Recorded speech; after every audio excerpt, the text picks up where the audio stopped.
বিয়েবাড়িতে গিয়ে সবাই কোরমা পোলাও খাই আর আমি খেলাম ক্রাশ, তাও আবার আমার ভাইয়ের বউয়ের বোনের উপর। কিভাবে তা না হয় গল্পে বলবো। চলুন এখন গল্প শুরু করা যাক। ভাই, রেডি হন নাই কেন এখনো? এই তো রেডি আমি, চল। চলেন। এই বলে আমরা চলে গেলাম গাড়ির কাছে। আমি আর আমার জেঠাতো ভাই মানে যার বিয়ে, একটা গাড়িতে বসলাম, সাথে ড্রাইভারও ছিল। ভাই, এত খুশি খুশি লাগতেছে কেন আপনাকে? আরে তুই বুঝবি না, আগে বড় হ তারপর বুঝবি। প্রেম করে বিয়ে করতেছেন তো তাই এত খুশি, তাই না? চিন্তা করিয়েন না, আমি কিন্তু আপনার শালিকেই বিয়ে করবো, এই বলে দিলাম। তারপরে দেখা যাবে, আগে তো প্রেম কর। করবো তো। আরও কথা বলতে বলতে বিয়ে বাড়িতে চলে আসলাম। আপনারা সকলেই তো জানেন ইটস করোনা টাইম, করোনা, তাই বিয়েটা তেমন ধুমধাম করে হয় নাই। বাড়ির ভিতরে যেতেই চোখ আটকে গেল একটা মেয়ের দিকে। আমি কখনো পরি দেখি নাই, সেটা দেখার খুব শখ ছিল, কিন্তু মেয়েটাকে দেখে আমার পরি দেখার সম্পূর্ণ শখ মিটে গেছে। চেহারাটা ফর্সা এবং মায়ায় ভরা, পরনে ছিল ছাই কালারের একটা জামা, মাথায় ছিল একটা সাদা হিজাব, হালকা মেকআপ ও ঠোঁটে হালকা লিপস্টিক। দেখতে জাস্ট অসাম।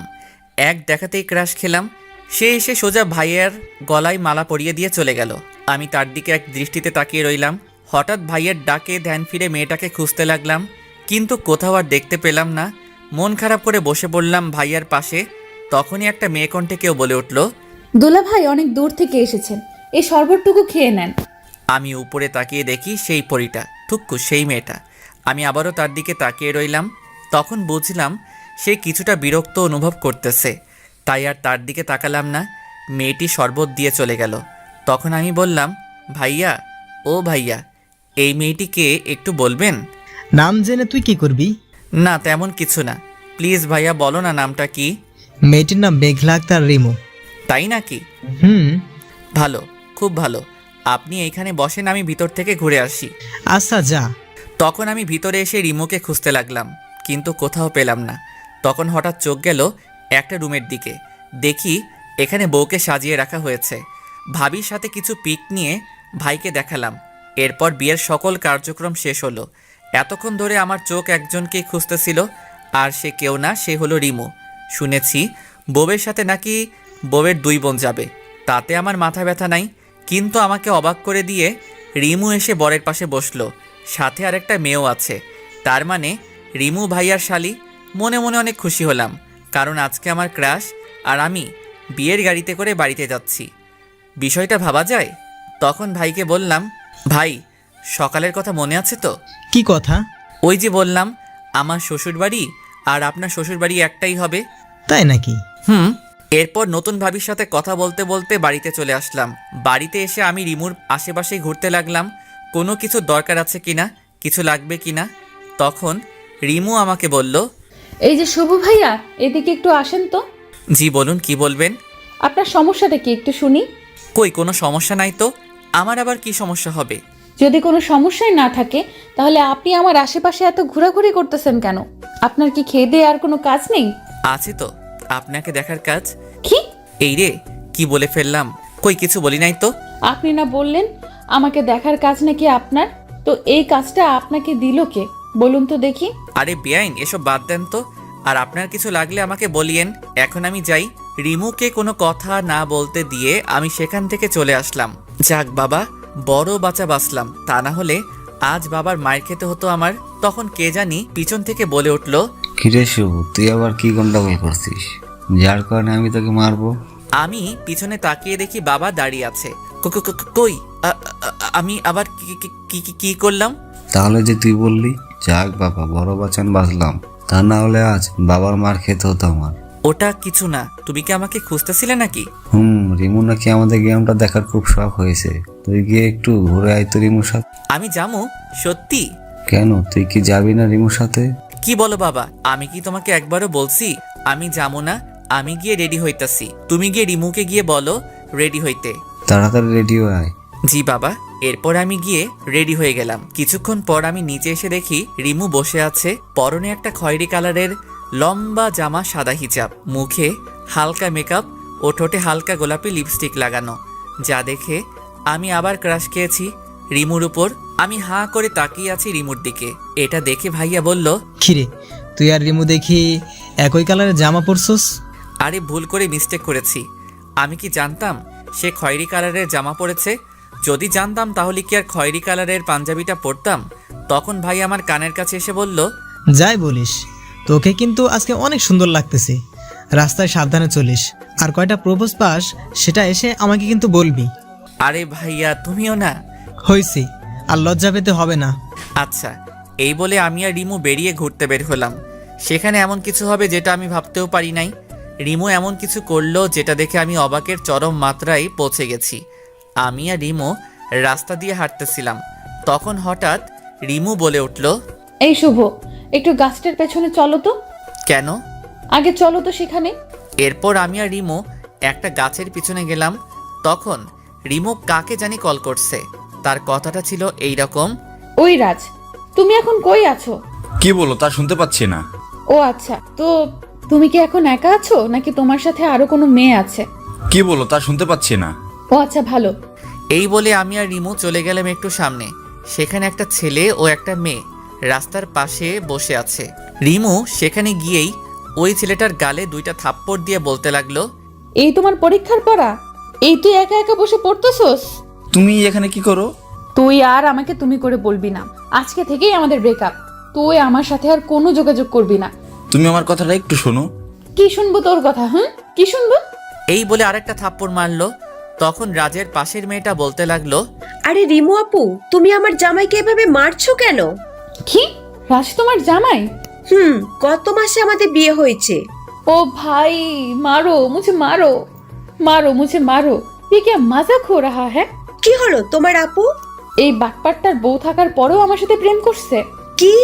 তুমি রিমু আপুর সাথে প্রেম করছো? এই বলে রাজকে একটা থাপ্পড় মেরে চলে যায়।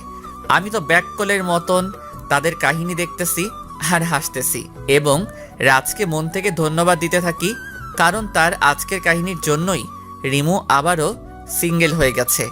তখনই রিমু আমাকে ডাক দিল। এই শুভ, এখান থেকে চলো, এখানে থাকতে আমার ভালো লাগতেছে না। এই বলে হাঁটা শুরু করলো। আমি রিমুর চোখের কোণে পানি দেখতে পেলাম।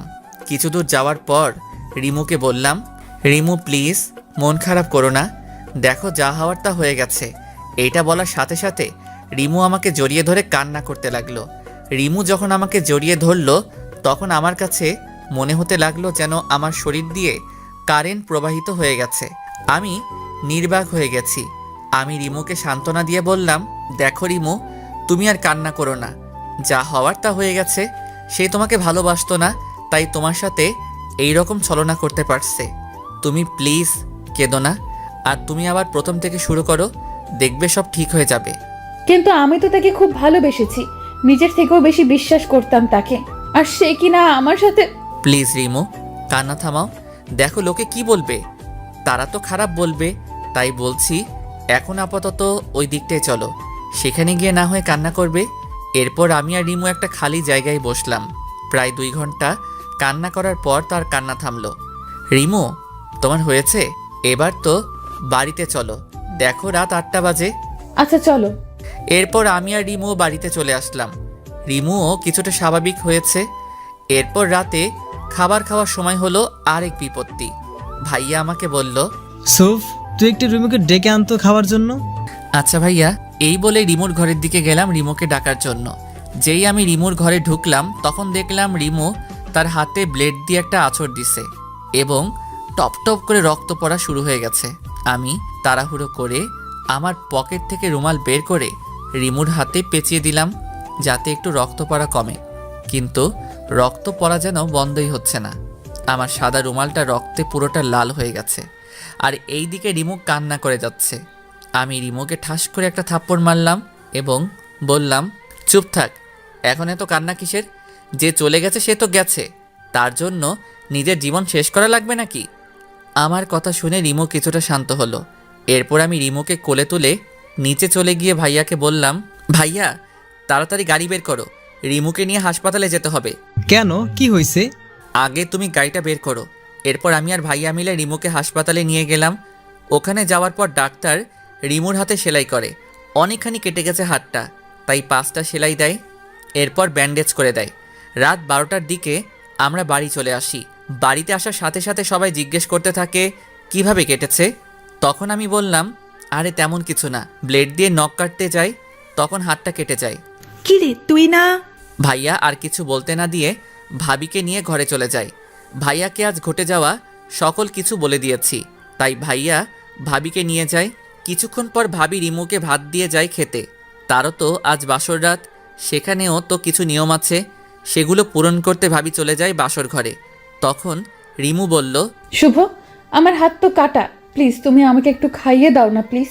ওরে আল্লাহ, এই মেয়েকে নিয়ে আমি কি করব কিছুই বুঝতে পারতাছি না। সে নাকি আমার হাতে ভাত খাবে। আমি একটু বিরক্ত হইছি, কারণ এর আগে আমি কাউকে খাইয়ে দেই নাই, তাই তার থেকে বেশি হইছি কারণ আমার ক্রাশ আমার হাতে খেতে চাইছে। তাই তখন রিমু আমাকে ডাক দিল। এই শুভ, কি হলো, খাইয়ে দিবে না? দিচ্ছি। এরপর রিমুকে খাইয়ে দিতে লাগলাম। কিছুক্ষণ পর রিমুর খাওয়া শেষ হলো, তখন তাকে পানি খাইয়ে দিতে যাব। তখন দেখি সে তার ডান হাত দিয়ে পানি খাইতেছে। আরে রিমুর তো বাঁ হাত কেটেছিল, আর সে তো ডান হাত দিয়ে সহজেই খেতে পারত। তখন আমি কিছুটা রাগী কণ্ঠে রিমুকে বললাম, এটা কি হলো? কই, কি আবার হবে? তোমার ডান হাতটা তো ভালো, তাহলে তুমি আমার হাতে খেলে কেন? ও মা, তাই তো। এই বলে রিমু একটা হাসি দিল। রিমুর এই হাসি দেখে আমার সমস্ত রাগ চলে গেল। আমি তার হাসি দেখতে লাগলাম। রিমু এটা বুঝতে পেরে হাসিটা বন্ধ করে আমাকে বলল, কি দেখতেছেন এইভাবে? তোমার হাসিটাকে। শুধুই কি হাসি দেখতেছেন নাকি আরো কিছু দেখতেছেন? তোমাকেও দেখতেছি, কত সুন্দর তুমি, সুন্দর তোমার এই হাসিটা, যেটা দেখে 1000 বছর কাটিয়ে দিতে পারবো আমি। তাই নাকি? এই রে, এটা কি বললাম আমি? সে যদি এখন কিছু মনে করে তাহলে তো প্রেম করার আগেই আমার ব্রেকআপ নিশ্চিত। মনে মনে বললাম।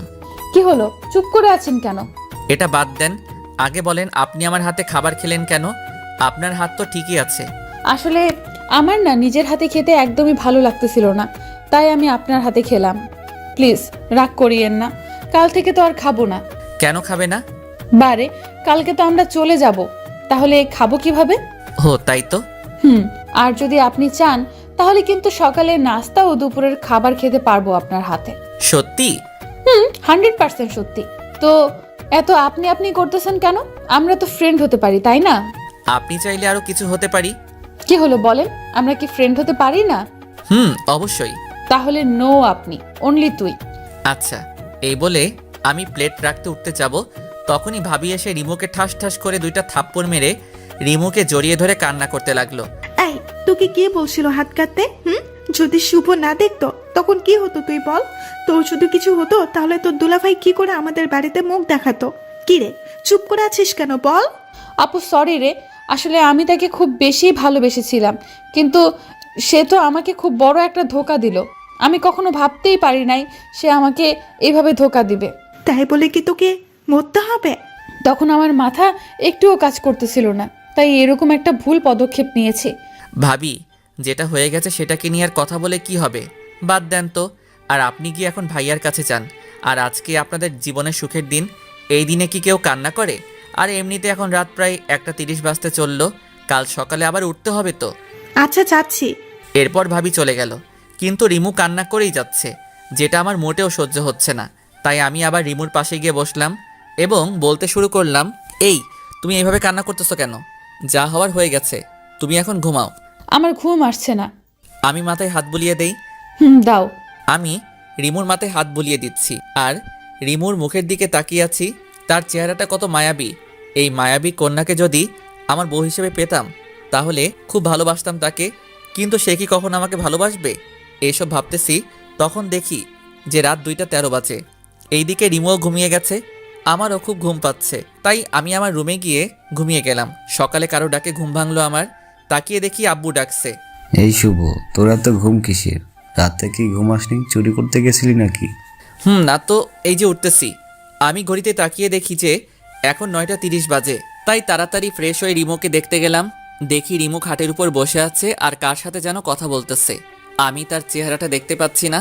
তখন আমি রিমোকে উদ্দেশ্য করে বললাম, এই যে মিস রিমো, আমি কি ভিতরে আসতে পারি? আরে শুভ, তুই আয়, ভেতরে আয়। আমি ভিতরে গিয়ে দেখি রাজ বসে আছে এবং পাশে রাজের বউ বসে আছে। তাদের দেখে আমার মনটা খারাপ হয়ে গেল, কিন্তু রিমুর কথা শুনে বুঝলাম রাজ ক্ষমা চাইতে আসছে এবং রিমুও তাকে ক্ষমা করে দিয়েছে। রিমু মন থেকেও খুব ভালো, কারণ যদি ভালো না হতো তাহলে কি ক্ষমা করে দিত? না, অন্য কোনো মেয়ে হলে ক্ষমা করতো না। তারা চলে গেছে, আমি রিমুকে জিজ্ঞাসা করলাম, এই তোর হাত ফ্রেশ হইছে? না রে, নাস্তা করছস?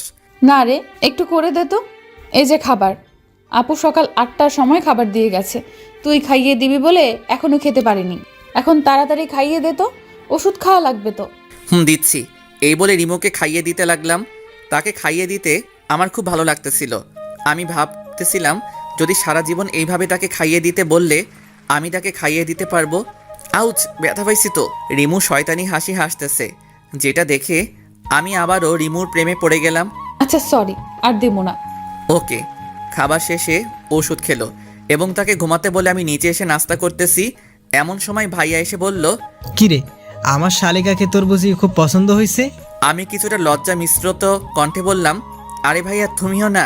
বুঝি বুঝি, সব বুঝি, চিন্তা করিস না, হেল্প লাগলে বলবি, হেল্প করার চেষ্টা করব। আচ্ছা ভাইয়া, দেখো তোমাকে ভাবি ডাকছে। যাচ্ছি। দুপুরে বউ ভাতের কার্যক্রম শেষ হয়েছে। খুব ব্যস্ত থাকার কারণে দুপুরবেলা রিমুকে খাইয়ে দিতে পারিনি, যার কারণে সে যাওয়ার সময় আমাকে বলে যায়নি। ভাবির লোকেরা চলে গেল। ভাবি আর ভাইয়া কালকে যাবে। এই রে, কত বোকা আমি! আমি তো রিমুর কাছ থেকে তার ফোন নাম্বার কিংবা ফেসবুক আইডি কিছুই নেই নাই। তাহলে আমি তার কাছ থেকে ক্ষমা চাইবো কিভাবে? না, কালকে যে করে হোক রিমুদের বাড়িতে গিয়ে তার কাছে ক্ষমা চাইতে হবেই হবে। দিনটা কোনো রকমে পার করলাম। সারাদিন রিমুকে প্রচুর মনে পড়ল। রাতে আমি আমার ব্যাগ গুছিয়ে ভাইয়ার আশেপাশে ঘুরতে লাগলাম। যদি একবার আমাকে বলে, কিরে শুভ যাবি, আমাদের সাথে গেলে চল, কিন্তু ভাইয়া একেবারে বলল না, তারা তাদের মতন ব্যাগ গোছানো নিয়ে ব্যস্ত। আমি যেই আমার রুমে আসতে যাব তখনই ভাইয়া আমাকে ডাক দিল। এই শুভ, শোন। আমি তো খুব খুশি হয়ে ভাইয়াকে বললাম, কি? ভাইয়া আমি যাবো। তুই কই যাবি? না কিছু না। কি বলবে বলো? আমার ঘুম পাচ্ছে। আসলে আমার খুব পানি পিপাসা পেয়েছে, আর এখানে পানিও নেই।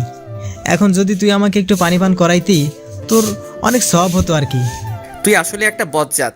আমি সেই কখন থেকে তোমার আশেপাশে ঘুরঘুর করছি আমাকে তোমাদের সাথে নিবে বলে, তা না আমাকে বলতেছে এখন তাকে পানি খাওয়াতে। দূর, ভালো লাগে না। কিরে, যা না একটু। যাচ্ছি তো। ভাইয়া তো আমার কাহিনী দেখে মুচকি মুচকি হাসতে লাগলো। আমি বুঝলাম না এখানে হাসির কি হলো। এরপর ভাইয়াকে পানি দিয়ে আমি আমার রুমে গিয়ে শুয়ে পড়লাম। আজ কেন জানি ঘুম আসছে না, বারবার শুধু রিমুর কথাই মনে পড়ে যাচ্ছে। অন্যদিন হলে এতক্ষণে ঘুমিয়ে যেতাম। রিমুকে নিয়ে ভাবতে ভাবতে কখন যে ঘুমিয়ে গেলাম সেটা জানি না। সকালে ভাবির ডাকে ঘুম ভাঙলো। আমি চোখ খুলে ভাবিকে দেখেই ভাবিকে বলতে লাগলাম, কি ভাবি, এখনো যাওনি কেন? কি আর করার দেবর, তোমার ভাই তো আমাকে নিয়ে যায়নি এখনো, তাই আর যাওয়া হয়নি। ও আচ্ছা। এরপর আমি ফ্রেশ হতে চলে গেলাম। ফ্রেশ হয়ে নিচে গিয়ে দেখি ভাইয়া রেডি হয়ে বসে আছে, ভাবিও রেডি। তাদের দেখে আমার মুখটা কালো হয়ে গেল। আমি যেতে পারবো না তো, তাই আর কি। কিরে, তুই এখনো রেডি হস নাই কেন? আমি রেডি হব কেন? কেন হবি মানে? তুই যাবি না? আমি আবার কই যাবো? কেন আমাদের সাথে তুই যাবি না? ভাইয়ার কথা শুনে তো আমার তো খুব আনন্দ লাগতেছে। লুঙ্গি ড্যান্স দিতে ইচ্ছে করতেছে। আমার পরনে লুঙ্গি ছিল, ভাবছিলাম একবার লুঙ্গি ড্যান্স দিয়েই দেই। তারপর ভাবলাম এখানে অনেক লোক আছে, আমি না হয় আমার রুমে গিয়েই দিবনি। এখন দেওয়া যাবে না। আমি ওখানে গিয়ে কি করবো? কিছু করা লাগবে না, তুই গিয়ে তাড়াতাড়ি রেডি হয়ে নে, এমনিতেই অনেক দেরি হয়ে গেছে। আমি আর কিছু না বলে সোজা আমার রুমে চলে আসলাম। এসেই প্রথমে আমার লুঙ্গি ডান্সটা কমপ্লিট করে রেডি হয়ে নিচে চলে গেলাম। নিচে যাওয়ার পর ভাবি বলতে লাগলো, দেখি দেখি আমার দেবরটাকে নজর ফোঁটা দিয়ে দেই, যাতে কেউ নজর না দেয়। আরে ভাবি তুমিও না। হয়েছে হয়েছে, আর লজ্জা পেতে হবে না, চল তাড়াতাড়ি। এরপর আমরা চলে আসলাম ভাবিদের বাড়িতে। আমি তো ভাবিদের বাড়িতে এসে রিমোকে খুঁজতে লাগলাম, কিন্তু কোথাও দেখতে পেলাম না। দূর, যার জন্য এখানে আসলাম তাকেই তো দেখতে পাচ্ছি না। তখনই কে জানি পিছন থেকে বলে উঠলো, বাবা তুমি কেমন আছো? আমি পিছন ঘুরে তাকিয়ে দেখি ভাবির আব্বু। জি আঙ্কেল, ভালো। আপনি কেমন আছেন? ভালো আছি। তোমাকে কি বলে যে ধন্যবাদ দেব সেটা আমার জানা নেই। কেন আঙ্কেল, ধন্যবাদ কেন? বাবা, তোমার জন্যই তো আজ আমার মেয়ে বেঁচে আছে। থাক না আঙ্কেল, ওই বিষয়টা বাদ দেন। আচ্ছা আচ্ছা আঙ্কেল, রিমু এখন কেমন আছে? আগের থেকে অনেক সুস্থ আছে, কিন্তু কিন্তু কি আঙ্কেল? আসলে বাবা, রিমু আসার পর থেকে কারোর সাথে কথা বলে নাই, এবং কালকে থেকে আজ পর্যন্ত কিছুই খায় নাই। কি বলেন আঙ্কেল, এখনো খাই নাই? আচ্ছা আঙ্কেল, একটা প্লেটে খাবার এনে দেন, আমি গিয়ে ওকে খাইয়ে দিচ্ছি। এরপর আঙ্কেল খাবার এনে দিয়ে রিমুর রুমে নিয়ে গেল। আমি আঙ্কেলকে চলে যেতে বললাম, তাই আঙ্কেলও চলে গেল। এরপর আমি রিমুকে উদ্দেশ্য করে বলতে লাগলাম, কিরে ঘরে আসতে দিবি? রিমু আমার দিকে তাকিয়ে আবার অন্যদিকে মুখ ঘুরিয়ে নিয়ে বলল, কেন এসেছেন এখানে? আমি রিমুর কাছে এসে হাঁটু গেড়ে বসে আমার কান ধরে বললাম, এই দিকে তাকাও। আমি সরি, আর হবে না। হয়েছে হয়েছে, আর কানে ধরতে হবে না, যাও, ক্ষমা করে দিয়েছি। তুই নাকি আজকে কিছুই খাস নাই, আর কালকেও নাকি কিছুই খাস নাই। আমি খাবার খাইয়ে দিতে দিতে বলতে লাগলাম, দেখ যা হওয়ার তা হয়ে গেছে, এখন মন খারাপ করে কি হবে? তুই যদি এমন করস তোর বাবা মাও তো কষ্ট পাবে, তাই না? নিশ্চুপ হয়ে খাচ্ছে আর আমার কথায় মাথা নাড়াচ্ছে। খাবার শেষে আমি রিমোকে বললাম, এইবার আমি আর তোকে খাইয়ে দিতে পারবো না। 2 দিন পর তো তোর জামাইয়ের বাড়িতে যাবি, তখন যদি সে জানতে পারে আমি তোকে খাইয়ে দিছি, তখন সে তো আমাকে মেরে ফেলবে। রিমু কিছুই বলল না, শুধু একটু জোরপূর্বক হাসি দিল। আমি রিমুর রুম থেকে চলে আসলাম। বিকেলবেলা ছাদে দোলনায় বসে আছি। ছাদটা খুব সুন্দর করে সাজানো আছে, এক পাশে ফুল গাছ দিয়ে ভরপুর আর অন্য পাশে কিছু সবজি গাছ লাগানো, আর এই পাশে একটা দোলনা আছে আর চেয়ার রাখার জায়গা আছে। এখানে বসে আড্ডা দিতে খুব মজা হয় বলে মনে হইতেছে। এইসব ভাবতেছি, ঠিক তখনই রিমু আমার পাশে এসে বসলো এবং বলল, কিরে, কি ভাবিস? কিছু না। একটা কথা বলি? বলো। সত্যি কথা বলবি কিন্তু। বলো, কি বলবো? রিমু এমন কিছু বললো যা আমি ভাবতেও পারি নাই। তুই কি কারোর সাথে রিলেশন করস? করি না তো, কিন্তু কেন? এমনি। আচ্ছা, কাউকে পছন্দ করস? সত্যি বলবো নাকি মিথ্যা বলবো? তুই সত্যি বলবি। করি, বাট সে করে কিনা জানি না। তাই বুঝি। তো মেয়েটা কে শুনি? জোর করে একটা হাসি দিয়ে বলল কথাটা। তুই চিনস? আমি চিনি। হুম। নাম কি তার? বলবো না। কেন বলবি না? দেখি আমি তোদের মিট করাতে পারি কিনা। আমি জানি তুই পারবি না, সো বলে কোনো লাভ নেই। ওকে, বলিস না। তুই তো আমাকে ফ্রেন্ড মনে করিস না। থাক তুই, আমি গেলাম। একদমই কথাগুলো বলে ছাদ থেকে নামতে যাবে, তখনই আমি তাকে ডাক দিয়ে বললাম, মেয়েটার নাম বলতে পারি এক শর্তে। কি শর্ত? প্রথমত আমাকে ভুল বুঝবি না, আর আমাদের বন্ধুত্বটা কিন্তু থাকবে। ঠিক আছে, এবার নাম বল। মেয়েটার নাম হচ্ছে রিমো, মানে তুই। কি? সত্যি। আমি তোকে খুব খুব খুব ভালোবাসি, আর জানি তুই আমাকে ভালোবাসতে পারবি না, কারণ তুই অন্য একজনকে ভালোবাসোস। তাই এখন প্লিজ আমাদের বন্ধুত্বটা নষ্ট করে দিস না। কথাগুলো আমি একদমই বললাম নিচের দিকে তাকিয়ে। রিমু কিছুক্ষণ চুপ থেকে বলল, কখনো কষ্ট দিবি না তো? আমার জীবন থাকতে না, আর তোমাকে তো আমি আমার শরীরেরই একটা অংশ মনে করি, তো আমি কিভাবে তোমাকে কষ্ট দিব? নিজের শরীরকে কি কেউ ইচ্ছে করে কষ্ট দেয় নাকি? তুই প্রমিস কর, কখনো ছেড়ে যাবি না আমায়। কথা দিলাম। তুই এবার আমারে প্রপোজ কর। করতে পারবো না। কেন করব? আমার লগে প্রেম করবা, মাগার তুমি আমারে প্রপোজ করবা না, এটা হইব নাকি? তাই বুঝি? তাই। এখন তাড়াতাড়ি আমারে প্রপোজ কর, তা না হলে আমি গেলাম। আচ্ছা বাবা, করতেছি। তো ফুল কই? ফুল ছাড়া কেমনে করবা? ফুলও লাগবো? লাগবে। দাঁড়াও, ব্যবস্থা করতেছি। এরপরে আমি পকেট থেকে একটা কাগজ বের করলাম, সেটা দিয়ে কাগজের একটা শাপলা ফুল বানিয়ে রিমুর সামনে হাঁটু গেড়ে বসে বলতে লাগলাম, আমি জানি না কিভাবে ভালোবাসাতে হয়, কারণ আমি কখনো কাউকে আমার জীবনসঙ্গী হিসেবে ভালোবাসিনি। আমি ভালোবাসতে চাই তোমাকে, আমি খুশি রাখতে চাই তোমাকে সব সময়। তুমি রাগ করলে তোমার রাগ ভাঙাতে চাই আমি হতে চাই তোমার মনের মতো। Because I love you Rimu, I really really really and really love you. Do you love me Rimu? I do, and I love you too Shubho. এই বলে আমার হাত থেকে ফুলটা নিল এবং বলল, প্লিজ কখনো ছেড়ে যেও না আমাকে, কখনো যাবো না। রিমু তখন আমাকে জড়িয়ে ধরল। তখন আমার মনে হচ্ছিল আমার শরীর দিয়ে যেন কারেন্ট বয়ে যাচ্ছে। সে এক অন্যরকম ফিলিংস। এই তুমি কি করছো? ছাড়ো আমাকে, কেউ দেখে ফেলবে তো। দেখলে দেখুক, তাতে আমার কি। তখনই কেউ একজন পেছন থেকে হাতে তালি দিয়ে উঠল। তখন রিমু আমাকে ছেড়ে দিল। পিছনে তাকিয়ে দেখি কেউ একজন দাঁড়িয়ে আছে। এরপর ভালো করে তাকিয়ে দেখি এ তো ভাইয়া, তার মানে ভাইয়া আমাদের দেখেছে। তখন ভাইয়া বলল, বাহ বাহ বাহ, খুব ভালো। আমার ভাই দেখি 5G। রিমুর সাথে দেখা হতে হতেই রিলেশন শুরু করে দিয়েছে। না ভাইয়া, আসলে রাখ তোর ভাই, আমি তো ভাবছিলাম তুই মজা করছিলি, এখন তো দেখি সত্যি সত্যি তুই রিমুর সাথে প্রেম করতেছস। আসলে জিজু হয়েছে কি, আর তুমি কেমন মেয়ে, তোমাকে প্রপোজ করার সাথে সাথে কি তোমার অ্যাকসেপ্ট করতে হবে? কিছুদিন তাকে ঘোরাবা, এরপরে না হয় রিলেশন শুরু করতা। এইটা বলে ভাইয়া হাসতে শুরু করলো। আমি তো পুরাই ভ্যাবাচাকা খেয়ে গেছি। ভাইয়া এটা বলে কি? তার মানে কি ভাইয়া আমাদের মেনে নিয়েছে? রিমু জানো, তোমার বোনের পিছনে আমি 6 মাস ঘুরেছি, এরপর সে আমার সাথে রিলেশন শুরু করেছে। আর তুমি? এই ভাইয়া আমাকে মেনে নিছে দেখে তোর সমস্যা হইতেছে কি? যাও, তুমি গিয়া ভাবির কাছে থাকো, আর আমি আমার পরিটাকে নিয়ে থাকি। যাও তো এখান থেকে। রিমু তো লজ্জায় লাল হইয়া যাইতেছে। এরপর ভাইয়াকে এক প্রকার জোর করে ঘরে পাঠিয়ে দিলাম আর রিমুকে আবার জড়িয়ে ধরলাম।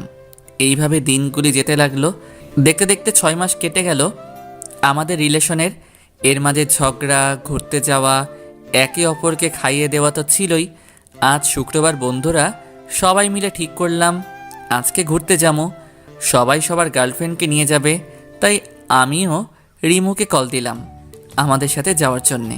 টুট টুট টুট। হ্যালো শুভ, বলো। জানো তুমি কি করতেছো? এই তো শুয়ে আছি। তুমি কি করতেছো? এই তো কিছু না। আচ্ছা তুমি কি আজকে ফ্রি আছো? না তো, কিন্তু কেন? আসলে আমরা সব বন্ধুরা মিলে ঠিক করছিলাম আজ সবাই সবার গার্লফ্রেন্ডকে নিয়ে একসাথে ঘুরতে যাব, তাই আর কি। ও সরি জান, আজ আমি যেতে পারবো না, প্লিজ রাগ করিও না। আজ না আমি একটু অসুস্থ, তাই আর কি। কি হয়েছে তোমার? না তেমন কিছু না, সামান্য একটু জ্বর। আচ্ছা বাই, পরে কথা বলবো না। ওকে বলে কলটা কেটে দিলাম।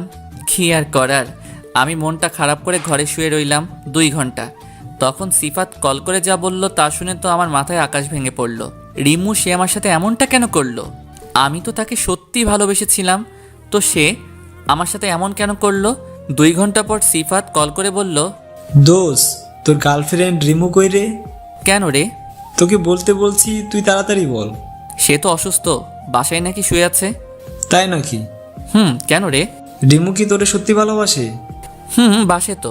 কেন, কোনো সন্দেহ আছে নাকি? দাঁড়া, তোকে একটা পিক পাঠাইতাছি, ওটা দেখে তুই বল তোকে সে কতটা ভালোবাসে। এরপর সিফাত আমাকে একটা পিক পাঠায়, যেটা দেখে আমার মাথায় আকাশ ভেঙে পড়ে। পিকটা ছিল এইরকম, যেখানে রিমু একটা ছেলের সাথে পার্কে বসে আছে, তাও আবার খুব কাছাকাছি বসে আছে। এটা দেখার পর আমি পুরো বাকরুদ্ধ হয়ে গেছি। আমার মাথা কাজ করা বন্ধ হয়ে গেছে। যাকে আমি এতটা ভালোবাসতাম সে কি করে আমার সাথে এমনটা করতে পারলো? আমার শরীরটা মনে হয় নিস্তেজ হয়ে যাইতেছে। হঠাৎ মাটিতে পড়ে গেলাম, আর কিছু মনে নেই। চোখ খুলে দেখি আমি শুয়ে আছি বিছানার উপরে। চারিদিকে অন্ধকার হয়ে গেছে, আমার পাশে কেউ নেই। ঘড়ির দিকে তাকিয়ে দেখি রাত 3টা বাজে। বিছানা থেকে উঠতে যাব, তখন দেখি মাথাটা ব্যথা করতেছে, উঠতে পারলাম না।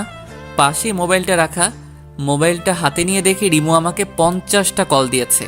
রিমুর নামটা আমার ফোনের স্ক্রিনে দেখে আমার রাগটা আরও বেশি বেড়ে গেল। আমি তো তার সাথে ছলনা করিনি, সে আমার সাথে কেন করলো এমনটা? সে যদি আমাকে ভালো নাই বাসে তাহলে আমাকে বলে দিত। সে আমাকে ভালোবাসে না, তাহলে এমন ছলনা করলো কেন? না, আর না, এই মেয়েকে আমি আর ভালোবাসবো না। এইসব চিন্তা করতেছি আর তখন মাথা ব্যথা আরও বেড়ে গেল।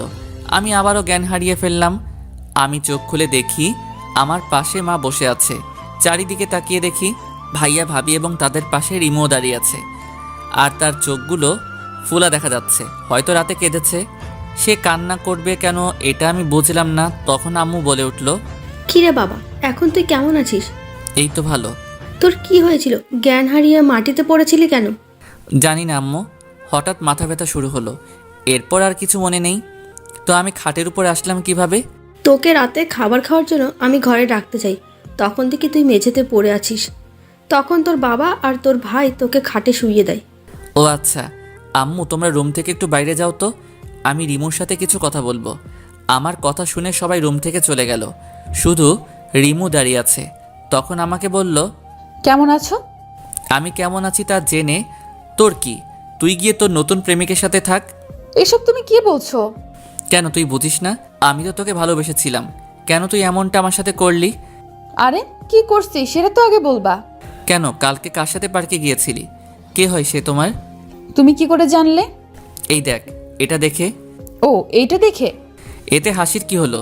তোর এই হাসি এখন ভালো লাগতেছে না। তাই বুঝি? তো এই পিকটা দেখে তোমার এই অবস্থা? কেন হইব না? তুই আমাকে বললি তুই অসুস্থ, এখন তুই অন্য ছেলেদের সাথে ঘুরতে যাস।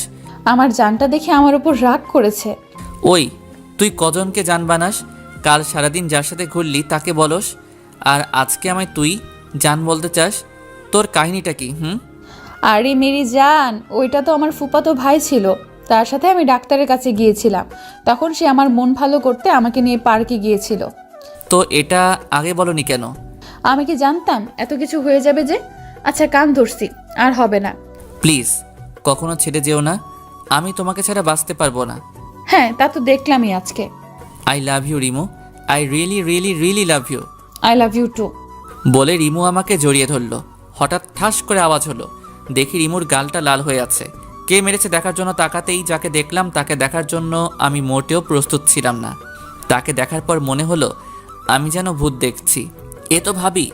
আসলে ভাবি আমার আর রিমুর রিলেশনের কথা কিছুই জানতো না। তাকে দেখে আমরা দুইজনই একে অপরকে ছাড়িয়ে নিলাম। তখন রিমু বলল, আপু তুমি এইখানে?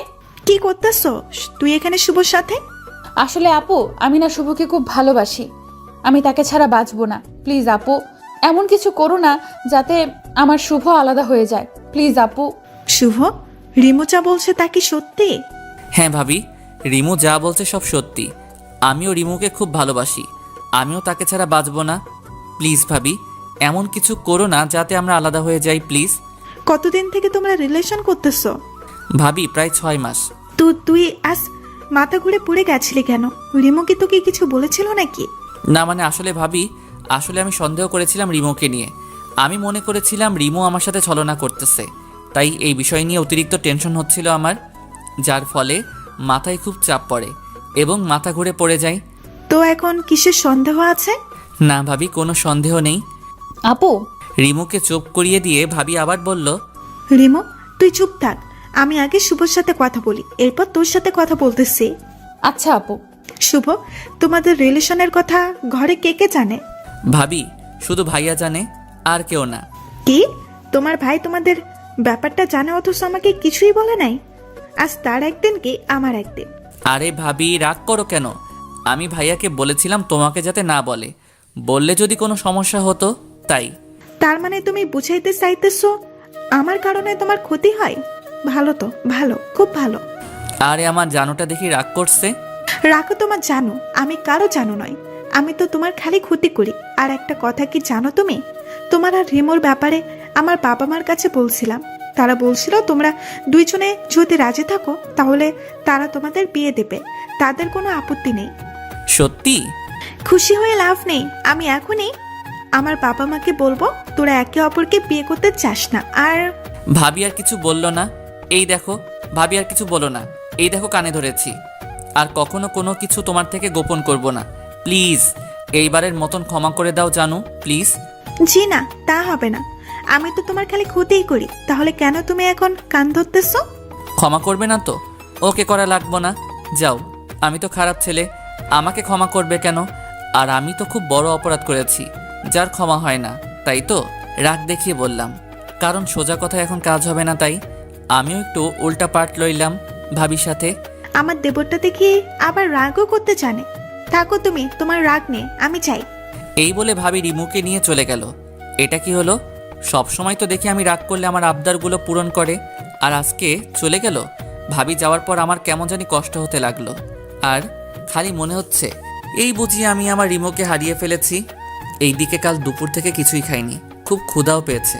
এইদিকে সকাল পেরিয়ে দুপুর, দুপুর পেরিয়ে বিকাল হয়ে গেছে, কিন্তু কেউই আমার জন্য খাবার নিয়ে আসলো না। তাই আমি ঘর থেকে বের হলাম আর আম্মুকে ডাকতে লাগলাম, আম্মু, ও আম্মু, আম্মু ক্ষুধা লাগছে তো খুব, কিছু কি খেতে দিবা? আমার কথার কোনো উত্তর পেলাম না। আর ঘরটা কেমন জানি শান্ত শান্ত লাগতেছে, মনে হইতেছে ঘরে কেউ নেই। এরপর খাবার টেবিলের দিকে চোখ যেতেই দেখলাম খাবার প্লেটে খাবার পাশে একটা শপিং ব্যাগ এবং একটা চিঠি লেখা। চিঠিটা পড়ে তো যেন আমি খুশিতে নাচতে লাগলাম। চিঠিতে লেখা ছিল, কি গো দেবরজি, তুমি তো দেখি খুব রাগ করো। আচ্ছা এবার রাগ করাটা বাদ দিয়ে খাবারটা খেয়ে শেরওয়ানিটা পরো। তোমার শ্বশুর বাড়িতে চলে আসো, তোমার বউ তোমার জন্য অপেক্ষা করতেছে। ইতি তোমার জানো। আহা কি আনন্দ আকাশে বাতাসে, আহা কি আনন্দ আকাশে বাতাসে। আজকে আমি যাবো আমার শ্বশুর বাড়িতে। আহা কি আনন্দ আকাশে বাতাসে। 30 মিনিটের ভিতর খাবার খেয়ে রেডি হয়ে বাইক নিয়ে বেরিয়ে পড়লাম শ্বশুর বাড়ির উদ্দেশ্যে। আমি বাইক চালাচ্ছি আর ভাবতেছি এত সহজে সবাই সব কিছু মেনে নিবে তা আমি কখনো ভাবতেও পারি নাই। আমি আজ আমার স্বপ্নের রানীকে আমার করে পাবো, ভাবতেও খুব ভালো লাগতেছে। আর কিছু দূর বাকি। আমি বাইক চালাচ্ছি তো চালাচ্ছি, ঠিক তখনই আমার সামনে একটা পিচ্চি বাচ্চা চলে আসে। আমি তখন পাশ কাটিয়ে যেতে চাই, ঠিক তখনই একটা ট্রাক এসে সোজা আমাকে ধাক্কা মারে আর আমি খুব জোরে একটা চিৎকার দিয়ে নিচে পড়ে যাই। আমি রক্তাক্ত অবস্থায় পড়ে আছি, আমার চোখগুলি বন্ধ হয়ে আসছে। সব কিছু ঝাপসা ঝাপসা দেখছি। তখনই মনে হইল রিমু আমাকে বলতেছে, শুভ জানো আমাদের না টুইন বেবি হবে। আমার আর কিছু মনে নেই। অন্যদিকে আম্মু আব্বুকে বলতেছে, কি গো, শুভ কোথায়? এ এখনো আসছে না কেন? আমার না খুব চিন্তা হচ্ছে তারে নিয়া। তুমি ওকে একটা কল করো না গো প্লিজ। এই বলে আব্বু আমাকে কল করলো, বাট আব্বু শুনতে পারলো আপনি যে নাম্বারে কল করেছেন তা এই মুহূর্তে বন্ধ আছে, কিছুক্ষণ পর আবার চেষ্টা করুন, ধন্যবাদ। এটা শোনার পর আব্বুরও চিন্তা হতে লাগলো। এরপর আব্বু ও ভাইয়া আমাকে খুঁজতে চলে গেল বাসায়, কিন্তু সেখানে গিয়ে দেখে বাসায় তালা লাগানো। তারা কি করে বুঝতে পারছে না, তাই আব্বু ও ভাইয়া দুজনে আমাকে খুঁজতে দুই দিকে চলে গেল। তারা দুইজনে সারা দিন রাস্তায় রাস্তায় ছিল, কিন্তু আমাকে পেল না। তারা একটার দিকে বাসায় গিয়ে বসলো। এদিকে আম্মু তো কান্না করতে করতে শেষ। কান্না করছে রিমু ও ভাবি দুইজনই। শুধু কান্না করছে না আব্বু ভাইয়া, কারণ ছেলেরা নাকি কান্না করতে জানে না তাই। আমার জন্য এমনটা হয়েছে, আমি কেন যে তখন শুভকে না বলে চলে আসলাম। কান্না করতে করতে বলল, তোমরা প্লিজ আমার শুভকে আমার কাছে এনে দাও, আমি তাকে ছাড়া বাঁচতে পারবো না। প্লিজ আপু প্লিজ। বলেই অজ্ঞান হয়ে গেল। আব্বু ও ভাইয়া আমাকে পাগলের মতো খুঁজতেছে, কিন্তু কোথাও পাইতেছে না। রিমু ডাকটা দিয়ে আমি শোয়া থেকে ওঠার চেষ্টা করলাম, কিন্তু পারলাম না। আমার শরীরটা খুব ব্যথা করতেছে। পাশে একটা আয়না ছিল, সেটার দিকে তাকিয়ে দেখি আমার চেহারাটা কিছুটা পাল্টে গেছে। আশেপাশে তাকিয়ে দেখি এটা অপরিচিত একটা রুম, যেখানে আমার ধারণা মতে আমি আগে কখনো আসি নাই। তখন একটা মেয়েলি কণ্ঠে কেউ একজন বলতেছিল, এই যে মিস্টার, অবশেষে আপনার হুঁশ ফিরল। আমি মেয়েটির দিকে তাকিয়ে তাকে চিনার চেষ্টা করলাম, বাট পারলাম না। তাই তাকে জিজ্ঞাসা করলাম, এই যে আপু, কে আপনি আর আমি এইখানে কেন? সব জানতে পারবেন, আগে ডাক্তারকে আসতে দিন। তখনই ডাক্তার এসে বলল, মামুনি কি হয়েছে? এত ইমার্জেন্সি ভাবে কেন আসতে বললা? বাবা, আসলে সেটার জ্ঞান ফিরেছে তো তাই। তার মানে মেয়েটির বাবাই ডাক্তার। কই দেখি দেখি। আমার দিকে তাকিয়ে বলল, ইট ইজ অ্যামেজিং, এত তাড়াতাড়ি রোগীর জ্ঞান ফিরে এসেছে, এটা সত্যি একটা দারুণ ব্যাপার। এমন রোগী তো 5 থেকে 6 বছরে কমায় থাকে, আর এত দেখি মাত্র 3 বছরে ঠিক হয়ে গেছে। এখন একটু ব্যায়াম করলে আবার আগের এনার্জি ফিরে পাবে। কি বলছেন? কে 3 বছর কমাই ছিল? আপনি? কি বলেন ডাক্তার? আমার যতদূর মনে আছে আমি তো অ্যাক্সিডেন্ট করেছিলাম। তখন আমার শরীরের দিকে তাকিয়ে দেখি শরীরে কোনো জায়গায় রক্ত নেই, হাতে একটা জায়গায় সেলাইয়ের দাগ, তাও বেশ পুরনো বলে মনে হইতেছে। আর আমার জানা মতে আমার হাতে কোনো কাটা দাগ ছিল না। তখন পাশে থাকা দেওয়ালে ডিজিটাল ঘড়িতে তাকিয়ে দেখি 25/9/2020। আমার যতদূর মনে আছে আমি 21/7/2017 তারিখে অ্যাক্সিডেন্ট করেছিলাম। এরপর আমি মেয়েটিকে উদ্দেশ্য করে বললাম, এটা কি আসলেই 2020 সাল? তো আমি এখানে আসলাম কি করে? আচ্ছা শুনুন তাহলে, আজ থেকে 3 বছর আগে 2017 তারিখে আমি একটা পার্টিতে গিয়েছিলাম। তখন পার্টি থেকে আসার সময় আমি আপনাকে রাস্তায় পড়ে থাকতে দেখি। পাশে অনেক লোকজন ছিল, কিন্তু কেউ সাহায্য করতে আসেনি। তখন আমি আর আমার ড্রাইভারকে নিয়ে কাছের একটা হসপিটালে আপনাকে নিয়ে যাই এবং আপনার ট্রিটমেন্ট করাই। আপনি খুব গুরুতর আহত ছিলেন। এরপর ডাক্তার আপনার অপারেশন করায়, কিন্তু আপনি সুস্থ হননি, আপনি কোমায় চলে গিয়েছিলেন। আমি আপনার পরিবারের সাথে কোনো রকমভাবে যোগাযোগ করতে পারিনি, তাই আমি আপনাকে আমার সাথে আমাদের বাড়িতে নিয়ে আসি এবং এখানে রেখে আপনার চিকিৎসা করাতে থাকি। আজ 3 বছর পর আপনার জ্ঞান ফিরল, বুঝলেন কিছু? আমি তো পুরো নিশ্চুপ হয়ে গেলাম, কারণ আমি আমার জীবন থেকে হারিয়ে ফেলেছি। আপনাকে অসংখ্য অসংখ্য অসংখ্য ধন্যবাদ আমার চিকিৎসা করানোর জন্য। এই ঋণ আমি কখনোই শোধ করতে পারবো না। আচ্ছা এবার বলুন তো আমি কোন জায়গায় আছি? আপনি ঢাকা বিভাগের গাজীপুর জেলায় আছেন। তো আমাকে কি আমার এলাকায় দিয়ে আসতে পারবেন কষ্ট করে? অবশ্যই নিয়ে যাব, আগে আপনি সম্পূর্ণরূপে সুস্থ হন। এরপর আমি তো সুস্থই আছি। তা আপনি কেমন সুস্থ আছেন? তাহলে আমি নিজ চোখে দেখতে পাচ্ছি। এই কথা তার নামটাই জানা হলো না। আচ্ছা আপনার নাম কি? আমার নাম মাহবুব রহমান শুভ, আর ডাক নাম শুভ। আর আপনার? আমার নাম মিমাক্তা টুম্পা। আচ্ছা আপনি এখন রেস্ট নেন, আর আমি আপনার জন্য খাবার নিয়ে আসি। ওকে। এরপর মিম গিয়ে আমার জন্য ভাত আনলো। এই নিন, হাঁ করুন। আমি পারবো, আপনাকে কষ্ট করতে হবে না। কতটা পারবেন তা আমার জানা আছে। নিন, এবার হাঁ করুন তো দেখি। আমি কোনো কথা না বলে খেতে লাগলাম। কিছুটা আনইজি ফিল করতেছিলাম, কিন্তু কিছু বলিনি। বললে হয়তো আমার খাওয়া হতো না। তাই 3 মাস পর ডাক্তার আঙ্কেল ও মিমের কেয়ারিংয়ে আমি এখন সম্পূর্ণ সুস্থ। আগামীকাল আমি এবং মিম চাঁদপুরে যাব, তাই আজ আমরা শপিং মলে গেলাম শপিং করতে। আমি চলে গেলাম উত্তরা শপিং কমপ্লেক্সে। সেখানে গিয়ে যা দেখলাম আমি আমার চোখকে বিশ্বাস করতে পারলাম না। রিমু রিমু এখানে কি করতেছে? আর ছেলেটাকে, তাও আবার একসাথে হাঁটতেছে। আমার কথা শুনে মিম আমাকে বলল, এই যে শুভ, তুই এখানে রিমুকে কোথায় দেখছিস? সে তো থাকে চাঁদপুর, তাই না? আমি মিমকে হাতের ইশারায় রিমুকে দেখালাম আর বললাম, ওই দেখো রিমু। আর এই ছেলেটাকে তো আমি চিনি না। মিম রিমুর দিকে চলে গেল, কিন্তু এই তাকে আর পেল না। এরপর আমি আর মিম মিলে সারা শপিং মলে রিমুকে খুঁজলাম, কিন্তু কোথাও পেলাম না। হঠাৎ আমার চোখ রাস্তার দিকে গিয়ে পড়ল। তখন দেখলাম ছেলেটি রিমুর হাত ধরে রাস্তা পার হচ্ছে। আমার বুঝতে আর বাকি রইল না ছেলেটি রিমুর কি হয়। আমি দৌড়ে রিমুর কাছে গেলাম, কিন্তু তাকে আর পেলাম না। তারা গাড়ি নিয়ে চলে গেছে। এরপর মিম আমার কাছে আসলো এবং আমাকে বলতে লাগলো, দেখ শুভ, কাল তো আমরা চাঁদপুর যাচ্ছি। কালকে না হয় দেখা যাবে এটাই সত্যি রিমু ছিল নাকি তোর মনের ভুল। আচ্ছা চলো এখন কিছু শপিং করি। চল। এরপর আমরা শপিং করতে গেলাম। আমার শপিংয়ের প্রতি কোনো মন নেই, শুধু একটাই কথা মাথায় ঘুরপাক খাচ্ছে, আর সেটা হলো রিমুকে নিয়ে। রিমু সত্যি বিয়ে করে ফেলেছে, নাকি এটা আমার মনের ভুল, নাকি অন্য কোনো সম্পর্ক আছে রিমুর সাথে ওই ছেলেটার? কি রে শুভ, তুই এত কি ভাবছিস? মিমের কথায় আমার ঘোর কাটলো। কই কিচ্ছু না তো। কিছু না হলেই ভালো। এই তো শপিং করা শেষ হয়েছে। এই তো প্রায় শেষ। কেন বলতো? না মানে মাথাটা খুব ব্যথা করতেছে তো, তাই আর কি। কি, তোর মাথা ব্যথা করতেছে? আর তুই আমাকে বলতেছিস কেন? এখন বললাম তো। তো বাসায় চল, আমি টিপো দেব মনে। চল। একটুবার বাসায় চলে আসলাম। এরপর আমি শুয়ে রইলাম ঘুমানোর জন্য। বারবার শুধু রিমুর কথাই আমার মনে পড়তেছে। কখন যে ঘুমিয়ে গেলাম তা আর খেয়াল নেই। সকালবেলা মিমের ডাকে ঘুম ভাঙে, তাই আমি উঠে ফ্রেশ হয়ে রেডি হয়ে গেলাম। এরপর আমি আর মিম গাড়ি নিয়ে চলে গেলাম চাঁদপুরের উদ্দেশ্যে। দীর্ঘ 6 ঘন্টা পর আমরা এসে পড়লাম আমার চিরচেনা শহর চাঁদপুরে। এখানে প্রায় সব কিছুই পরিবর্তন হয়েছে। এখন আমি দাঁড়িয়ে আছি আমাদের বাড়ির সামনে।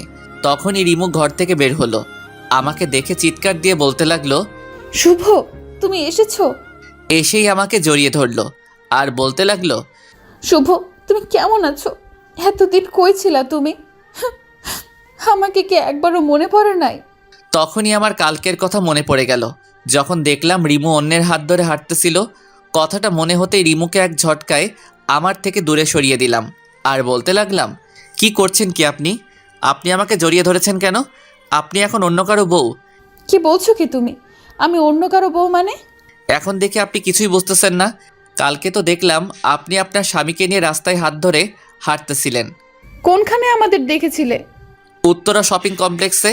কি, তুমি কি ওইখানে ছিলা? তো আপনি এখানে কি করেন? আপনার স্বামীর বাড়িতে না থেকে এখানে কি করতেছেন? আমি তো আমার স্বামীর বাড়িতেই আছি। মানে? সেটা না হয় পরে জানবে, আগে বলো এই মেয়েটিকে। এটা আমার বউ। আমার কথাটা শোনার জন্য রিমু মোটেও প্রস্তুত ছিল না। কথাটা শোনার পর রিমুর চোখ দিয়ে পানি পড়তে শুরু হলো। কেন জানি তার চোখের পানি আমাকে খুব কষ্ট দেয়। এইবারও তাই হলো। এখনও তার চোখের পানি দেখে আমার বুকে ব্যথা শুরু হলো। কিন্তু কেন ব্যথা করতেছে? সে তো এখন আমার না, অন্য কারো হয়ে গেছে। তো আমার এমনটা লাগছে কেন? কিরে শুভ, তুই কই চলে গেছিলি? আমাদেরকে কি একবারও তোর মনে পড়ে নাই? বাবার কথায় আমি বাস্তবে ফিরলাম। না বাবা, পরে নাই, কারণ আমি 3 বছর কোমায় ছিলাম তাই। আর গত 3 মাস আগেই আমার জ্ঞান ফিরেছে। এরপর আমার সাথে ঘটে যাওয়া সব কিছুই বললাম। তা শুনে তো সবারই চোখে পানি, আর মিমকে সবাই ধন্যবাদ দিতেছে। আমি বাবাকে জিজ্ঞেস করলাম, বাবা রিমু এখানে কি করে? কি আর বলবো, সেদিন যখন তুই আর আসলি না, সেদিন থেকেই খুব কান্না করতে থাকে। তোর ছবি বুকে নিয়ে ঘুমাই। কিছুদিন পর রিমুর জন্য পাত্র দেখতে থাকে তার বাবা মা, কিন্তু রিমু তাদের পরিষ্কার করে জানিয়ে দেয় যে সে তোকে ছাড়া আর কাউকে বিয়ে করবে না, তাই আমাদের এখানে চলে আসে। ও তাহলে সে গাজীপুর কেন গেছিল? সেখানে রিমুর ছোট বোনকে বিয়ে দেওয়া হয়, তাই সেখানে ঘুরতে যায়। প্রথমে যেতে মানা করে, এরপর আমাদের জোড়াজুড়িতে যায়। আর কালকে সে আসছে এখানে। তার মানে আমি রিমুকে ভুল বুঝে কষ্ট দিয়েছি। এখন কি করি? যাই গিয়েও রাগটা ভাঙাই। এরপর আমি রিমুর কাছে গেলাম। আমি কি আসতে পারি? কেন আসবে? আপনি কি খুব রেগে আছেন আমার উপরে? না, কেন রেগে থাকবো? আচ্ছা সরি। আপনি এখন সরি বলতেছেন কেন? রিমু কথাটা কান্না করতে করতে বলল, আমার পাগলিটা যে আমার উপরে রাগ করে আছে তাই। আপনার পাগলি কি? আপনি গিয়ে আপনার বউয়ের কাছে যান। আমার হবু বউ তো আপনি, তো আপনার কাছেই তো আমি আসবো, তাই না?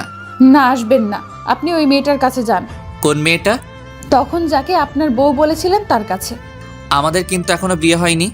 তো আমার কি? বুঝছি, সোজা আঙুলে ঘি উঠবে না, দেখি একটু বাকিয়ে ওঠে কি না। কি বিড়বিড় করতেছেন? যান এখান থেকে, আমার ভালো লাগতেছে না। তাই বুঝি? আচ্ছা যাচ্ছি। ভাবছিলাম আপনাকে বিয়ে করে আপনাদের দুই বোনকে একসাথে রাখবো, কিন্তু আপনি তা চান না। ওকে, মিম কিন্তু দেখতে সুন্দর আছে, টানা 3 বছর আমার সেবা করছে, সেও হয়তো আমাকে ভালোবাসে। তাকে যদি আমি বিয়ের প্রস্তাব দেই হয়তো সে না করবে না। তাহলে যাই, আপনাকে তো পেলাম না, আপনি তো আমাকে এখন সহ্যই করতে পারো না। এই কুত্তা, বিলাই, হাঁস, মুরগি, তুই কই যেতেছস? আর এক পা যদি সামনে যাস তোর পা ভেঙে দিব। চুপচাপ এখানে আয়। পা ভাঙবে কেন? কচি খোকা, কিচ্ছু বোঝে না। প্রেম করবা তুমি আমার সাথে, অপেক্ষা করা আর রাখবা তুমি আমারে, আর বিয়া করবা তুমি ওই শাকচুনিটারে? অসম্ভব। কেন, তাকে বিয়ে করলে কি হইব? আপনি তো এখন আর আমাকে ভালোই বাসেন না। এটা বলার দেরি রিমু আমাকে জড়িয়ে ধরার দেরি করে নাই। রিমু সোজা এসে আমাকে জড়িয়ে ধরে বলতে লাগলো, তোমরা কেন আমাকে এত কষ্ট দাও? আমাকে এত কষ্ট দিতে কি তোমাদের ভালো লাগে? রাজ আমাকে ভালোবাসা শিখিয়ে অন্যকে বিয়ে করে নিল, আর তখন তো আমি মরে যেতে চেয়েছি। কেন বাঁচালি? আর বাঁচালে যখন আবার ভালোবাসা শিখাইলেই বা কেন? তুই জানোস তোর জন্য কত কান্না করছি আমি? তুই কি এটা বুঝছস তোকে আমি কতটা ভালোবাসি? তুই কেন বুঝিস না? তোকে ছাড়া আমি বাঁচতে পারবো না, আমি মরে যাব। প্লিজ শুভ, আমাকে ছেড়ে যেও না প্লিজ, খুব ভালোবাসবো তোমায়।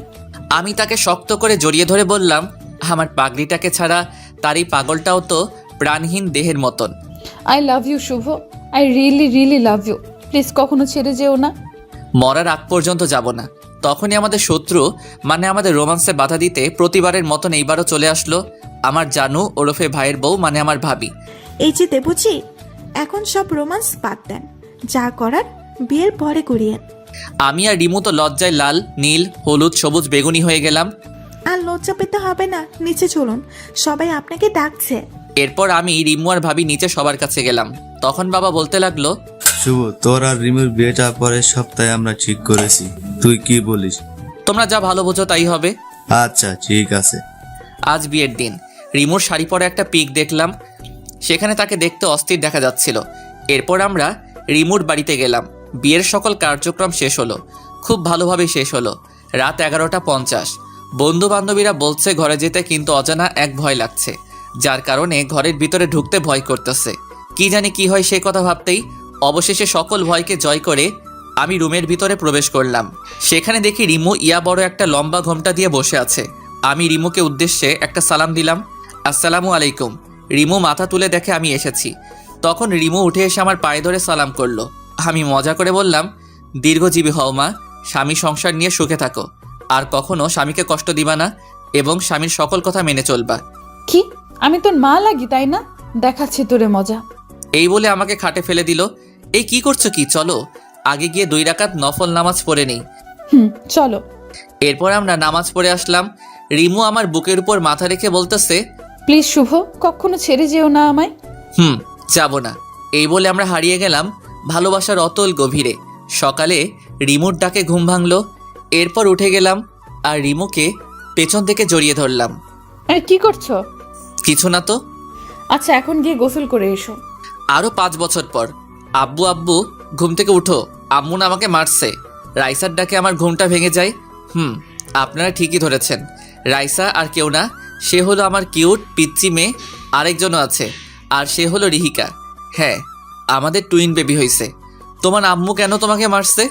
আব্বু ও না চুলি করে চকলেট খাইছে আর আম্মু হলে মারছে, তুমিও মারো। এইদিকে আসো রাইসা প্রিন্সেস, আমার কাছে এসো। এরপর রাইসা আমার কাছে আসলো। রাইসা আমার কাছে আসে, আমি তার 2 গালে 2টা পাপ্পি দিয়ে রিহিকাকে বললাম, এবার খুশি তো রিহিকা মামুনি? বাবা তুমি পচা, তুমি শুধু ওকে আদর করো, আমারে করো না। তাই বুঝি মামুনি, তুমিও এইদিকে আসো। এরপর রিহিকাকেও 2টা পাপ্পি দিলাম। এবার খুশি তো? বাবা আমরা দুজনেই খুশি। এরপর রিমু আসলো। এখানে বাবা মেয়েরা মিলে কি করা হচ্ছে? বাবা আম্মু এসেছে, তাকেও একটু বকে দাও। তাই নাকি? এরপর আমি রিমুকে যা করলাম তার আপনাদের না জানলেও চলবে, বাকিটা না হয় আমার মধ্যেই থাকুক। বোঝেনি তো আপনারা, ব্যক্তিগত বলতে কিছু আছে তো নাকি? গল্পটা কেমন হলো প্লিজ জানাবেন। আর যারা পরবর্তী পার্ট গল্প পেতে আমাদের চ্যানেলটি সাবস্ক্রাইব করে পাশে থাকা বেল আইকনটি বাজিয়ে দিন। সবাই ভালো থাকবেন, সুস্থ থাকবেন। দেখা হবে পরের গল্পে। আল্লাহ হাফেজ। বিয়েবাড়িতে গিয়ে সবাই কোরমা পোলাও খাই আর আমি খেলাম ক্রাশ, তাও আবার আমার ভাইয়ের বউয়ের বোনের উপর। কিভাবে তা না হয় গল্পে বলবো। চলুন এখন গল্প শুরু করা যাক। ভাই রেডি হন নাই কেন এখনো? এই তো রেডি আমি, চল। চলেন। এই বলে আমরা চলে গেলাম গাড়ির কাছে। আমি আর আমার জেঠাতো ভাই মানে যার বিয়ে, একটা গাড়িতে বসলাম, সাথে ড্রাইভারও ছিল। ভাই এত খুশি খুশি লাগতেছে কেন আপনাকে? আরে তুই বুঝবি না, আগে বড় হ তারপর বুঝবি। প্রেম করে বিয়ে করতেছেন তো তাই এত খুশি, তাই না? চিন্তা করিয়েন না, আমি কিন্তু আপনার শালিকেই বিয়ে করবো, এই বলে দিলাম। তারপরে দেখা যাবে, আগে তো প্রেম কর। করবো তো। আরও কথা বলতে বলতে বিয়ে বাড়িতে চলে আসলাম। আপনারা সকলেই তো জানেন ইটস করোনা টাইম, করোনা, তাই বিয়েটা তেমন ধুমধাম করে হয় নাই। বাড়ির ভিতরে যেতেই চোখ আটকে গেল একটা মেয়ের দিকে। আমি কখনো পরি দেখি নাই, সেটা দেখার খুব শখ ছিল, কিন্তু মেয়েটাকে দেখে আমার পরি দেখার সম্পূর্ণ শখ মিটে গেছে। চেহারাটা ফর্সা এবং মায়ায় ভরা, পরনে ছিল ছাই কালারের একটা জামা, মাথায় ছিল একটা সাদা হিজাব, হালকা মেকআপ ও ঠোঁটে হালকা লিপস্টিক। দেখতে জাস্ট অসাম। এক দেখাতেই ক্রাশ খেলাম। সে এসে সোজা ভাইয়ের গলায় মালা পরিয়ে দিয়ে চলে গেল। আমি তার দিকে এক দৃষ্টিতে তাকিয়ে রইলাম। হঠাৎ ভাইয়ের ডাকে ধ্যান ফিরে মেয়েটাকে খুঁজতে লাগলাম, কিন্তু কোথাও আর দেখতে পেলাম না। মন খারাপ করে বসে পড়লাম ভাইয়ার পাশে। তখনই একটা মেয়ে কণ্ঠে কেউ বলে উঠল, দুলা ভাই অনেক দূর থেকে এসেছেন, এই শরবতটুকু খেয়ে নেন। আমি উপরে তাকিয়ে দেখি সেই পরীটা, থুক্কু সেই মেয়েটা। আমি আবারও তার দিকে তাকিয়ে রইলাম। তখন বুঝলাম সে কিছুটা বিরক্ত অনুভব করতেছে, তাই আর তার দিকে তাকালাম না। মেয়েটি শরবত দিয়ে চলে গেল। তখন আমি বললাম, ভাইয়া, ও ভাইয়া, এই মেয়েটিকে একটু বলবেন? নাম জেনে তুই কি করবি? না তেমন কিছু না, প্লিজ ভাইয়া বলো না নামটা কি। মেয়েটির নাম মেঘলা আক্তার রিমু। তাই নাকি? হুম। ভালো, খুব ভালো। আপনি এইখানে বসেন, আমি ভিতর থেকে ঘুরে আসি। আচ্ছা যা। তখন আমি ভিতরে এসে রিমুকে খুঁজতে লাগলাম, কিন্তু কোথাও পেলাম না। তখন হঠাৎ চোখ গেল একটা রুমের দিকে। দেখি এখানে বউকে সাজিয়ে রাখা হয়েছে। ভাবির সাথে কিছু পিক নিয়ে ভাইকে দেখালাম। এরপর বিয়ের সকল কার্যক্রম শেষ হলো। এতক্ষণ ধরে আমার চোখ একজনকেই খুঁজতেছিল, আর সে কেউ না, সে হলো রিমু। শুনেছি বউয়ের সাথে নাকি বউয়ের 2 বোন যাবে, তাতে আমার মাথা ব্যথা নাই। কিন্তু আমাকে অবাক করে দিয়ে রিমু এসে বরের পাশে বসলো, সাথে আরেকটা মেয়েও আছে। তার মানে রিমু ভাইয়ার শালি। মনে মনে অনেক খুশি হলাম, কারণ আজকে আমার ক্রাশ আর আমি বিয়ের গাড়িতে করে বাড়িতে যাচ্ছি। বিষয়টা ভাবা যায়। তখন ভাইকে বললাম, ভাই সকালের কথা মনে আছে তো? কি কথা? ওই যে বললাম আমার শ্বশুরবাড়ি আর আপনার শ্বশুরবাড়ি একটাই হবে। তাই নাকি? এরপর নতুন ভাবির সাথে কথা বলতে বলতে বাড়িতে চলে আসলাম। বাড়িতে এসে আমি রিমুর আশেপাশেই ঘুরতে লাগলাম, কোনো কিছু দরকার আছে কিনা, কিছু লাগবে কিনা। তখন রিমু আমাকে বলল, এই যে শুভ ভাইয়া, এদিকে একটু আসেন তো। জি বলুন, কি বলবেন? আপনার সমস্যাটা কি একটু শুনি। কই কোনো সমস্যা নাই তো, আমার আবার কি সমস্যা হবে? যদি কোনো সমস্যাই না থাকে তাহলে আপনি আমার আশেপাশে এত ঘোরাঘুরি করতেছেন কেন? আপনার কি খেয়ে দিয়ে আর কোনো কাজ নেই? আছে তো, আপনাকে দেখার কাজ। কি? এই রে, কি বলে ফেললাম? কই কিছু বলি নাই তো। আপনি না বললেন আমাকে দেখার কাজ নাকি আপনার? তো এই কাজটা আপনাকে দিল কে বলুন তো দেখি। আরে বেআইন, এসব বাদ দেন তো। আর আপনার কিছু লাগলে আমাকে বলিয়েন। এখন আমি যাই। রিমুকে কোনো কথা না বলতে দিয়ে আমি সেখান থেকে চলে আসলাম। যাক বাবা, বড় বাঁচা বাঁচলাম, তা না হলে আজ বাবার মায়ের খেতে হতো আমার। তখন কে জানি পিছন থেকে বলে উঠল, কিরে শুভ, তুই আবার কি গন্ডগোল করছিস যার কারণে আমি তোকে মারবো? আমি পিছনে তাকিয়ে দেখি বাবা দাঁড়িয়ে আছে। কই আমি আবার কি কি কি কি- কি করলাম? তাহলে যে তুই বললি, যাক বাবা বড় বাঁচান বাঁচলাম, তা না হলে আজ বাবার মার খেতে হতো আমার। ওটা কিছু না, তুমি কি আমাকে খুঁজতেছিলে নাকি? রিমু নাকি আমাদের গেমটা দেখার খুব শখ হয়েছে, তুই গিয়ে একটু ঘুরে আয় তো রিমুর সাথে। আমি যাবো? সত্যি? কেন, তুই কি যাবি না রিমুর সাথে? কি বলো বাবা, আমি কি তোমাকে একবারও বলছি আমি যাবো না? আমি গিয়ে রেডি হইতাছি, তুমি গিয়ে রিমুকে গিয়ে বলো রেডি হইতে। তাড়াতাড়ি রেডি হয়ে আয়। জি বাবা। এরপর আমি গিয়ে রেডি হয়ে গেলাম। কিছুক্ষণ পর আমি নিচে এসে দেখি রিমু বসে আছে, পরনে একটা খয়েরি কালারের লম্বা জামা, সাদা হিজাব, মুখে হালকা মেকআপ ও ঠোঁটে হালকা গোলাপি লিপস্টিক লাগানো, যা দেখে আমি আবার ক্রাশ খেয়েছি রিমুর উপর। আমি হাঁ করে তাকিয়ে আছি রিমুর দিকে।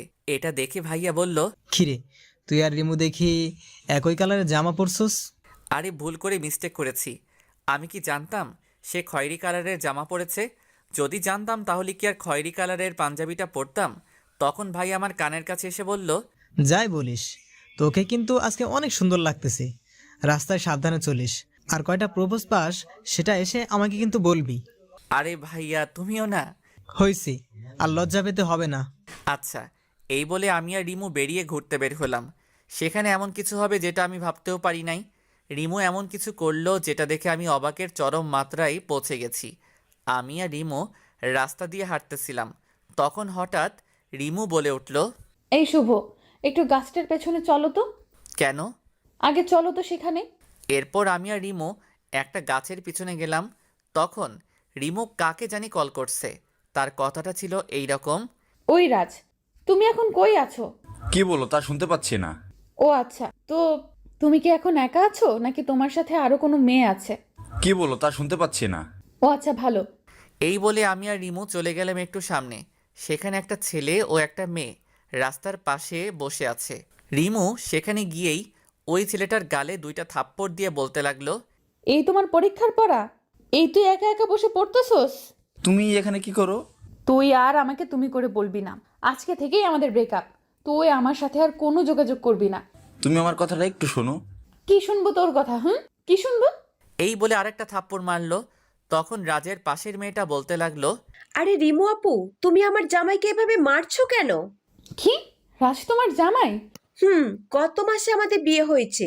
ओ भाई, मारो मुझे, मारो मारो मुझे, मारो। ये क्या मजाक हो रहा है? কি হলো তোমার আপু? এই বাটপাটটার বউ থাকার পরেও আমার সাথে প্রেম করছে? কি? তুমি রিমু আপুর সাথে প্রেম করছো? এই বলে রাজকে একটা থাপ্পড় মেরে চলে যায়। আমি তো ব্যাককলের মতন তাদের কাহিনী দেখতেছি আর হাসতেছি এবং রাজকে মন থেকে ধন্যবাদ দিতে থাকি, কারণ তার আজকের কাহিনীর জন্যই রিমু আবারও সিঙ্গেল হয়ে গেছে। তখনই রিমু আমাকে ডাক দিল, এই শুভ, এখান থেকে চলো। এখানে থাকতে আমার ভালো লাগতেছে না। এই বলে হাঁটা শুরু করলো। আমি রিমুর চোখের কোণে পানি দেখতে পেলাম।